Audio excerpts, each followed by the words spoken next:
Backdated breaking news on Channel 9, and we are otherwise known as BBN. We are known for covering world history topics and acting like we are in the present, when in fact we are covering things that happened centuries ago.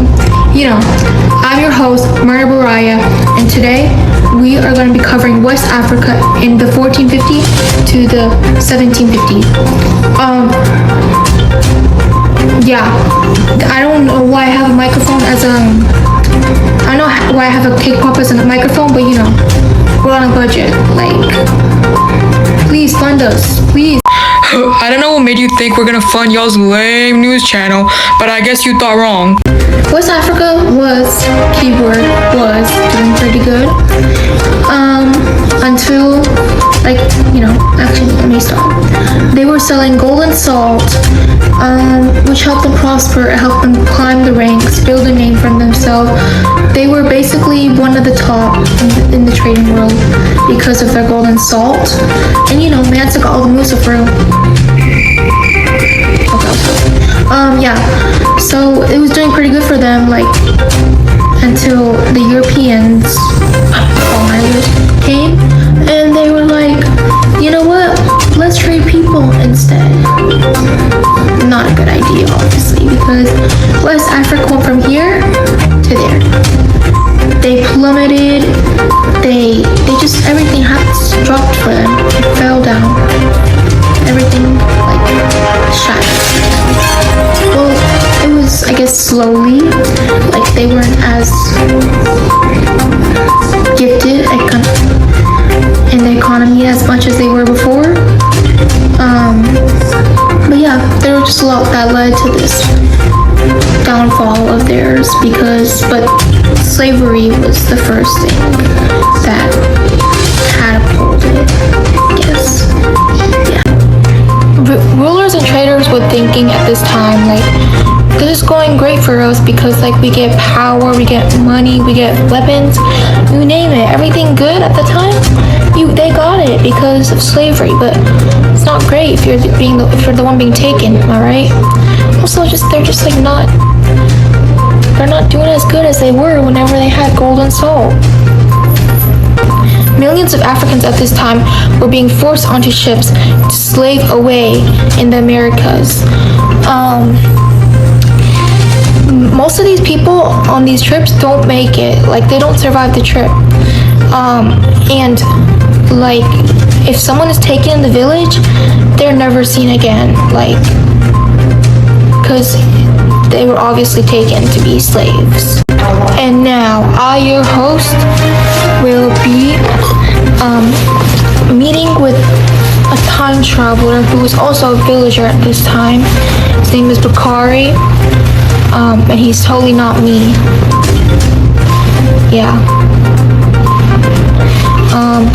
So please tell me about how it was for you back then, Mr. Bakari.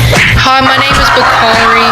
I'm here in West Africa in 1562. As you can see, there's a lot of chaos and sounds behind me. Honestly, it's not been very good for us lately. There's been a lot of raids and fights happening lately. People, including myself, are scared. We are scared because families are disappearing. My neighbor the other day, her son is gone, slaved away. Who's not to say it will happen to me, or even worse, a parent. It might happen. You never know. Alright, well, thank you for that heartwarming speech. We are going to be moving on to the next segment of our news broadcast today. As you saw with Bakari's statement, all the people left behind in Africa dealt with a lot of problems. They dealt with fear, violence, and population loss. And sure, it helped the Europeans, but that's a small percentage compared to all the Africans that were suffering. So, in summary, West Africa wasn't really doing really great during this time, and they weren't as prosperous as they were back, like, before. From 1250 to 1450, they were doing pretty good during that time with gold and salt, but then slavery came and they just plummeted, went down. And now we we also have a girl whose name is Haifa, and she's also in West Africa at this time, and she's going to tell us how warfare and weapons and stuff like that were around this time, and like things in that nature. Here in West Africa, another big change during this time was the increase in warfare and political instability. As trade routes in coastal areas became more valuable, different kingdoms started fighting more often to control land, ports, and access to European traders. This caused constant conflict, changing borders, and weaker governments, especially in inland areas. Instead of focusing on strengthening their states or improving daily life, leaders had to focus more on defense and survival. For regular people, this meant living with insecurity, being forced to move, and watching long-standing political systems slowly break down. All right, well, thank you for that, Haifa. We're going to be moving on to the last part of our broadcast now. And now, our most favorite segment of the whole entire podcast. If this was on the timeline. This edition features if Instagram was on the timeline. And we have over here Instagram handle Mansa got all the Musa. Here's a story. Sorry y'all, my co-worker is gonna be taking over for a little while. I'll be back in a little bit. In this first post, Mr. Musa is on his pilgrimage to Mecca, the holiest city of Islam. By doing so, he is spreading the religion of Islam, which is why it's the most dominant religion here in West Africa.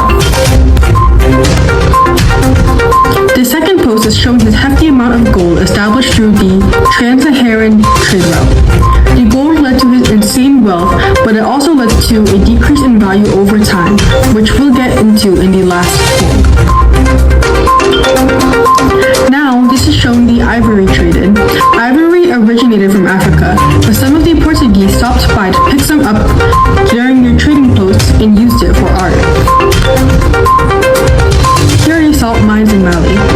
Gold wasn't the only commodity traded in the Sahara Desert, salt was too. This is a picture of Goa, another city of Islam where several Islamic books were produced. Like I said before, the surplus of gold eventually led to its decrease in value since it's not as rare or special as before.